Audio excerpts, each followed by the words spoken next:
What up, everybody? This is your boy Dedrian Colon from House of Rasslin, and this is my review for the September 5th episode of WWE Monday Night Raw. Like, share, comment, subscribe, hit the notification so that way you are notified when House of Wrestling drops its latest content. Follow me, Dedrian180, on TikTok, Twitter, and Instagram. Tonight's episode of Monday Night Raw, a lot of people were looking forward to it, including myself. More so from a break from the, you could say, massive coverage and fallout what happened at AEW's All Out. Not so much what pertained to the pay-per-view, but the media scrum and a reported altercation that occurred with CM Punk, Omega, Bucks, Ace Steel, that whole thing. And it just was a big discussion all last night, early morning, this morning, afternoon, Monday morning, and literally right up till Raw, and still some discussions as Raw was airing. But I was looking forward to it because a lot of us who do wrestling content and, you know, those that are in the media that cover it and everything, it's just been, man, this was a lot. And you know, tonight's Raw and just the way everything has gone with WWE, with Triple H's booking and just, you know, this new vibe that they have. And it's like, you know what, let me just mellow out and just watch Monday Night Raw. And that's what tonight was on Raw. It was just a very mellow Monday Night Raw. I wouldn't say it was bad or it was boring or anything like that. It was a very mellow Raw. Pacing was good. It was just kick back, relax, and just, all right, let me see what happens. I will say the first part of Monday Night Raw was very exciting, and by first part, the first 30 minutes were exciting, and then everything else just mellowed out. But it was a decent show. Before I get into the breakdown and everything, I'll give you guys the results. So the opening match, it was a tag team number one contenders fatal four-way match. Involved New Day, Street Profits, Los Lotharios, and Alpha Academy. We never found out who would be the number one contender because Braun Strowman has returned to WWE. Yes, Braun Strowman has returned to WWE. So he beat the hell out of everybody and still don't know who is going to be the number one contender. Then the next match, we had Raquel Gonzalez and Aaliyah, the WWE Women's Tag Team Champions. They defeated Nikki A.S.H. A.S.H. Forgive me, guys. And Doudrop for the women's tag team titles. They defeated them. Then we had Kevin Owens defeat Austin Theory. Cool that he has Austin Theory back, his full name, not just Theory. Then we had Damian Priest defeat Rey Mysterio. And in the main event, in a steel cage match for the United States Championship, you had Bobby Lashley defeat The Miz, which is a very entertaining main event. Ending was pretty cool. So that was the results for Monday Night Raw. Nothing too flashy or flamboyant. I don't know. Maybe they're saving a lot for next week because next week is the first Raw that goes head to head with Monday Night Football. So you have that, and then of course we have, I believe we got the next month we do have the MLBS postseason. So there's a lot of competition as far as sports and entertainment where, man, you know, I like my wrestling, but, you know, hey, my team's playing on Monday night, or, you know, hey, you know, this team that I like in the MLB playoffs are playing. So it's like, got a dilemma. Do I DVR Raw, or it's like, I want to watch, you know, the Monday Night Football game live, and it's like, that whole dilemma. But we'll see what happens. Next week is going to be interesting. I do think, it's not reported anything, but I do think that we will get a big surprise next week just to garner more interest into Monday Night Raw on Wednesdays. I would not be surprised if it's Sasha Banks or Naomi return next week. You need that garnering attention of, hey, this is why you should watch Monday Night Raw, because you don't know who's going to show up. We'll see how long that lasts, but then again, with everything that's happening in AEW, might be a while if people start, you know what, let me get out of my contract. So the first match, not the first match.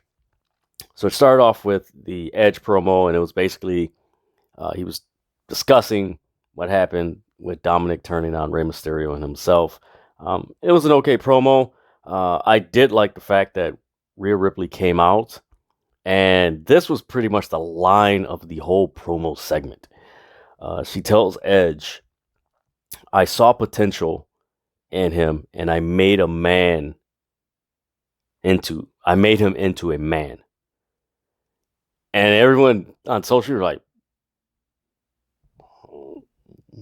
huh? And Ed, Dominic comes out and everything, and it, the way it came across, it was like almost like this temptress vampire that got the young virgin, and now he's under her spell. That's what it felt like. It kind of came across like, all right, this is kind of funny, but oh well. But no, Rhea Ripley's you could tell she's pretty much you could tell she's the leader of Judgment Day. Dominic came out, slick black hair, all black. It's gonna take some getting used to with him because they've like I've seen pictures of all of them together, and he's still like sticks out like a sore thumb. Like there's not a blend where it's like, oh, okay, this is cool, but it's like, okay, Rhea Ripley fits, Damian Priest fits, Balor fits, and it's like, eh, yeah, all right. But no, that line was funny. I saw potential in him. I made a man out of him. That was funny. Then as that's happening, Rey Mysterio tries to intervene, and as he has this stare down with his son Dominic, you just hear this chant, and it's loud and audible. Eddie's son chant. Eddie's son. Eddie's son. And I'm like, yo, this crowd's funny. Like, this is freaking hilarious. Then, of course, Judgment Day attacks all of them. They attack Edge, Edge's knee. Edge is sent to a medical facility. The opening segment was, it was pretty fun. It tied into the major angle that happened on one of the major angles that happened on Clash at the Castle. So perfect way to tie it in. Like, hey, this is major news. People been anticipating Dominic turning on his father for a long time, and it happens. Like, hey, let's start off with that, and really good, interesting. See what happens. I know next week we're gonna get, I believe, Rey Mysterio or it's gonna be Edge versus Dominic, one of the two. But I'll get into that a little bit later. Then they get a recap of Miz and Ciampa coming to the arena, and as they come, and the interviewer's trying to interview him, Miz glances, looks over, and there's this SUV upside down crash and everything, which by now we know it's Dexter Lumis. Like, it isn't a surprise. We know it's Dexter Lumis. Then we get to the Fatal 4-Way match. New Day, Street Profits, Alpha Academy, Los Lotharios. Up until, man, I want to say maybe 7 to 10 minutes into the match, that's when Strowman showed up, and it was cool that he showed up, because like, oh, Strowman's here, cool, and he beat the hell out of everybody, did the train, he's doing this, he's hyped up. It was cool, but what didn't like make sense, and what really like kind of took away from was like, okay, it's cool that you debuted, or Braun Strowman returned, but like at the expense of a Fatal 4-Way number one contenders tag team match where we don't know who's the number one contender anymore. Like, we still don't know who's going to be the number one contender. So you have to do this match over again because Strowman interfered, which was like, it's an interesting way to, it's like, all right. So it's like, it was good to see him back in WWE, which is where he belonged, but it was like at the expense of the tag division. Huh? Like, still that issue of like they still don't care about their tag teams. It's like you're giving them more like it's like all right, whatever. I didn't really care too much for that because it was just like we still don't know who the contenders, and we're still gonna have this match again to see who's the number one contender match, which this match might be on Friday SmackDown. Then we get the the match between Nikki A.S.H and A.S.H. Man, it's a tongue twister. And Dewdrop versus Aaliyah and Raquel Gonzalez. I'm going to say the highlight of this match, and I loved it, was Dewdrop was on the top rope, and Raquel Gonzalez hit her Tijuana bomb on Dewdrop. Like, she picked her up and carried her a good distance and hit it. Like, that was impressive.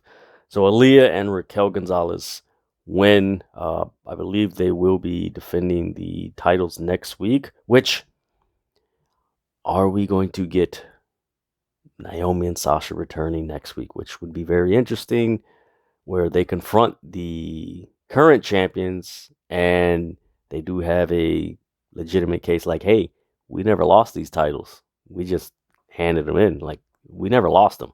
So, pretty interesting. We'll see where that goes. Then you got a backstage segment with Rey Mysterio, and he's basically saying, you know, I never put my hands on my son. I'm going to challenge one of the Judgment Day tonight, which winds up being Damian Priest. Then we get a recap of Sheamus getting a great standing ovation at Clash at the Castle. That was a moment.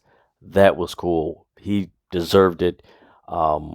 It's crazy to think that Sheamus debuted in like 2009 and he's still wrestling. And granted, we've seen him all these years, and you know, after you see a person for so long, you just like, all right, all right, all right. But really should appreciate what Sheamus is doing now because it could have been a different story because there were reports that he had issues with his neck and, you know, he took some time off. But really cool moment. Happy for him. You know, good job, Sheamus. Then we get a promo from Austin Theory in the ring. It's interrupted by Kevin Owens. Kevin Owens, he starts a chant, "You got knocked out," and the crowd starts chanting it. We get the Kevin Owens. He tells Austin Theory, which I love this. I love this little, you could say Easter egg. Is like, hey, I can call you by your first name. And Kevin Owens is so good being that sarcastic, smartass as a face. As a heel, he could do that, but as a face, man, he's even like it's not annoying and like smart. It's just hilarious that he does it. It's like, oh man, this guy's funny. Then he mentions that to Austin Theory, you were handpicked, but not anymore. Enough of this. Let's fight. Really cool match. There was a point where Kevin Owens did a frog splash from the apron on the outside, which I thought was really cool. There was a point in the match, man, where Kevin Owens was sitting on the stairs and Austin Theory grabbed his head and like hit it like where the stairs, like bam, and he did it so fast that it looked like his arms didn't protect him, and he hit Kevin Owens hit the stairs. Like, yo, that's a whoa, like that was one of those moves that was very scary. It was so quick that it looked like he hit it, but if you watch it again over and over again, hopefully it's not anything severe. But watching, what I noticed was that he did get his hands up quickly, but like it was a quick movement that was just like, whoa, that was scary. That was very scary. Then KO eventually did his pop-up power bomb, then hit a stunner. 1, 2, 3. Kevin Owens wins. He defeats Austin Theory. It's going to be interesting to see what they do with Austin Theory and that Money in the Bank briefcase. It's crazy because he's attempted to cash in his Money in the Bank briefcase twice and has been thwarted off by Roman Reigns and Brock Lesnar and Tyson Fury. So this is very interesting. I don't know if they're going to, because I believe the original rules that they said when he got the Money in the Bank, that it's a year. You have up to a year to the day that you won it. So I don't know if he's like going to try to attempt to cash in and not cash in through the whole year and lose it, which that actually would be funny and would be entertaining because I don't recall a person attempting to cash in, get thwarted off, and never be able to cash in because people keep blocking it and eventually lose it. Like that would be some pretty funny stuff for me. I know some people may not like it, but that would be funny because it's like, where do you go from there? Like you attempted to cash in to win the world title, and every time you did it, someone stopped you, and over a year, and the year time limit that you had to cash in expired. So maybe you got to try again or something like that's a very intriguing story to play out if that's where they're going with Austin Theory. Then we get a backstage segment with Miz and Ciampa. Miz mentions that yes, I'm a two-time Grand Slam winner. Also, I do gotta add this, that when they did this backstage segment with the Miz and Ciampa, let me rephrase that, the nameplate said Tommaso Ciampa. So yes, we have Tommaso Ciampa, Austin Theory, Matt Riddle, everyone who got their name shortened to one name got their full name back, which is pretty cool. As they're talking to the Miz and Ciampa in the back, no, not Miz and Ciampa. So they interview Miz and Ciampa, and they cut to Damage Control, Bayley, Dakota Kai, and Io Sky. They're walking, and in the right side of the screen, you see Doudrop and Nikki A.S.H. They're talking. You can tell there's kind of an argument, and Nikki A.S.H. takes off her mask and throws it at Doudrop. So are we getting a character change with Nikki Cross? Is she going back to Nikki Cross, not Nikki A.S.H., but are we getting Nikki Cross back? And I don't want to say crazy because it was the way her character was like crazy, but are we getting Nikki Cross but with no mask or anything, just the way she is? Very interesting. We got to stay tuned. That's what I liked about this Raw, that it wasn't over the top, but there was little things that makes you like, I got to keep watching. Kind of like how Raw was in, you could say 96, 97, 98. Of course, 99, it was just over the top and just magnificent. But 96, 97, and 98, it was like, there's these little things like, man, I got to man, I want to know what happened with this. And like, man, let me stay tuned. Good storytelling. Then from there, we get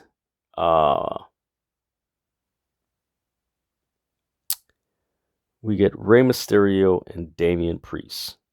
But before that, we get Johnny Gargano, and he has an interview, and he tells Austin Theory, who tried to interrupt him, you know what, next week, I'm going to return to the ring after 9 months. So yes, next week, we're getting Johnny Gargano return to the ring after 9 months. This should be fun. Next week's card, they're putting up a pretty solid card because, like I said, they're going up against Monday Night Football. So the competition is going to be fierce next week because, this Thursday is NFL kickoff, and then Sunday is the kickoff to the NFL season, and then, of course, Monday is the conclusion of the kickoff season, NFL kickoff weekend. So competition is going to be fierce for Monday Night Raw. In this match with Damian Priest and Mysterio, the key point that stuck out to me was when Rey Mysterio, he countered a Razor's Edge, which resulted in Damian Priest hitting the second rope. So as Rey Mysterio was attempting to do the 619, Dominic stepped on the apron, which prevented Rey Mysterio from hitting it. And he just looks at him like, man, what? Man. And as he did that, Balor came in, hit him. Damian Priest wound up doing his choke slam, sidewalk slam almost. Like a choke slam, sidewalk slam type thing. 1, 2, 3, they win. So next week, it's going to be Dominic versus Edge. That should be very interesting because they worked Edge's leg next week. Or this week. Or tonight. Oh, man. So yeah, that should be interesting how this plays out. Are they going to get a third person? I think I'm just more intrigued on how and where Dominic's character is going to go as a heel. Because he really didn't say, like, he did not say anything tonight. Rhea Ripley did all the talking for him. So are they going to go in this direction where Rhea Ripley is his master and he has to follow her orders? Because I think that's the one thing that's trivial about Judgment Day is that, what is Judgment Day? Are they vampires? Are they like supernatural beings? Like what are they? Do they have supernatural strength? Like what are they? So that's the big question with them. So yeah, I'm interested to see what they do with Dominic Mysterio going forward. We get a backstage segment with Bobby Lashley hyping up the match with forgive me guys, with The Miz in the steel cage match for the United States Championship. Then we get a backstage segment with Braun Strowman. Man, that dude looks really good, in really good shape. So the backstage interviewer is asking him, "Hey, what's next for Braun Strowman?" And he says, "Nobody's safe, and I'll see you guys on SmackDown this Friday." So Braun Strowman's headed to SmackDown this Friday. What's going to happen? Who he's going to confront? Again, we have Karrion Kross, who debuted. We have Gunther, which a lot of people said that could be an interesting matchup and might be a possible matchup with Strowman on SmackDown. Gunther versus Braun Strowman. I would actually like to see that match because Gunther's chops, man, I'm a big fan of that chop. Man, he chops the hell out of people. But Gunther versus Strowman, that should be interesting. But also, could Braun Strowman reignite his feud with Roman Reigns? That's another possibility. So, there's a lot of things going on with the title situation. Also, you have Drew McIntyre didn't win, so are we going to get a feud again with Drew McIntyre and Braun Strowman? So many questions, so they're building up a lot of intrigue for SmackDown this Friday.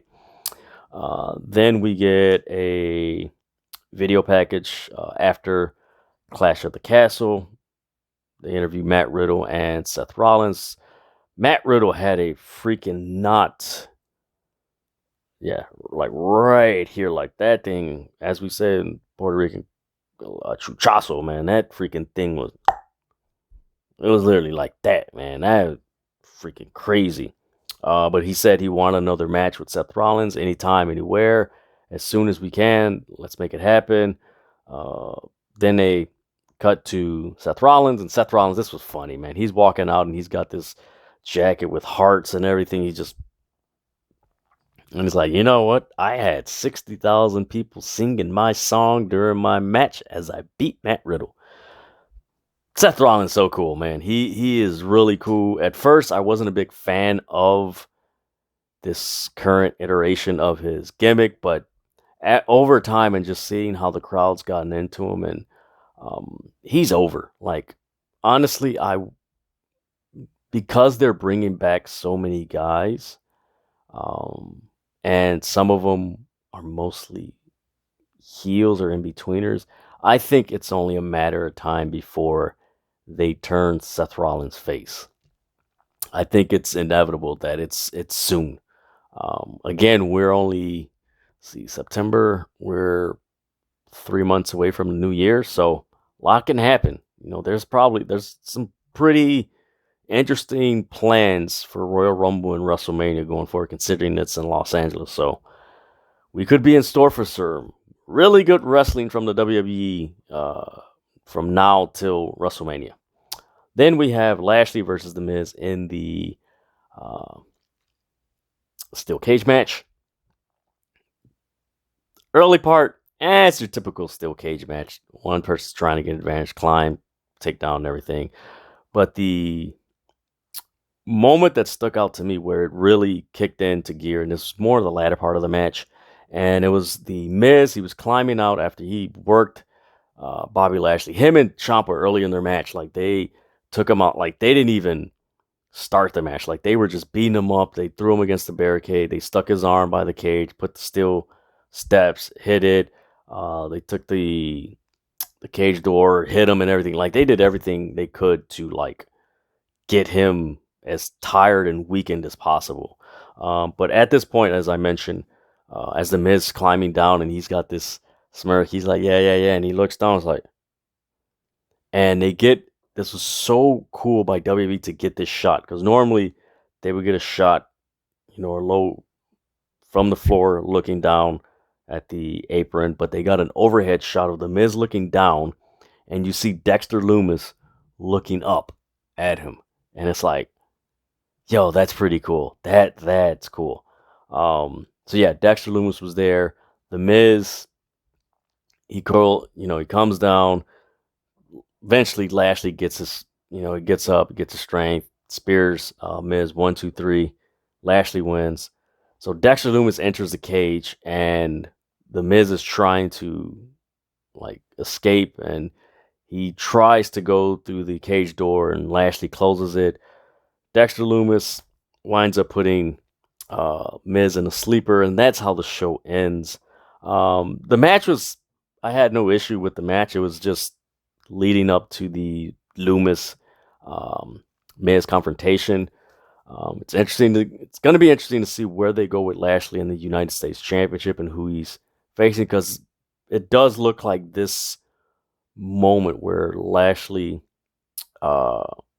beat Miz, and where Miz was confronted by Dexter Lumis, and finally Dexter Lumis got his hands on the Miz. It does feel like they're pivoting towards the Miz Lumis angle more, and it feels like Lashley's going into a different direction slightly. I don't know. Maybe we might get a tag match between Bobby Lashley and Dexter Lumis versus Ciampa and Miz. That is a possibility. It is WWE. Granted, Vince McMahon is not there anymore, but there is some habits that is kind of ingrained in WWE. But overall, the show was very mellow. It first started off, really hot. There wasn't many issues with this show that I had. The one I had was the number one contendership for the tag team titles, because Strowman came out, but we still don't know who's going to be the number one contender, and we still have to find out. I don't know. It's pretty solid show. I do think the women's match, there was only, I think, now looking back on it, we had 1, 2, 3, 4, 5 matches for a 3-hour show. Maybe we could have had another match or so, but then again, we also got to take in consideration that most of the roster was overseas in Wales. So that was Saturday, Sunday, Monday. So maybe a lot of them got some rest or what have you, because that's a long flight. So that could be the case. So I mean, honestly, that's the only issue I had, was a fatal 4-way tag team match where we still don't know who the number one contenders are, and it's like, you could have kind of put Strowman coming back against a squash match or something like that, or a mystery opponent for someone. I don't know, could have done it that way. But other than that, like I said, this was a mellow Monday Night Raw. It was cool to see Strowman back. The story advanced for Dominic, Judgment Day, Mysterio, Edge. That whole story. Found out Gargano's coming back. More intrigue to the Dexter Lumis story. That was pretty much it. Oh, and the Nikki A.S.H argument with Doudrop, where she throws the mask and everything, which is a nice little tease. Like, is Nikki Cross returning? But yeah, it was a mellow show. It was a fun show on a Labor Day weekend. Labor Day Monday. This was a nice show to just sit back, relax, enjoy it. It wasn't over the top, and I can say this: it wasn't boring and lethargic while watching it. Maybe some points it did kind of feel like it was getting to that point, but it didn't. But I enjoyed it. It was fun. Definitely took my mind and was an escape from the AEW media scrum aftermath of that whole thing. This show really took my mind off it, which is perfect. And like I've always said about these wrestling shows not being on the same day, everything is an escape. Monday, Tuesday, Wednesday, Thursday, Friday, there's a wrestling show to take your mind off of whatever's over here. And Monday Night Raw did the case. So good job. I liked it. I'm liking what Raw is doing. Not too much that they're doing, and they're not doing less where it's just boring or anything. We'll see who else returns. But that's neither here nor there. But that is my review for the September 5th episode of WWE Monday Night Raw. Like, share, comment, subscribe, hit the notification so that way you are notified when House of Wrestling drops its latest content. Follow me, Dedrian180, on TikTok, Twitter, and Instagram. And with that, we still got more wrestling, and of course, we're going to get more wrestling news about AEW Media Scrum and that whole situation with the EVPs and Punk and Ace Steel and Coco Cabana. So we'll see what happens. But with that,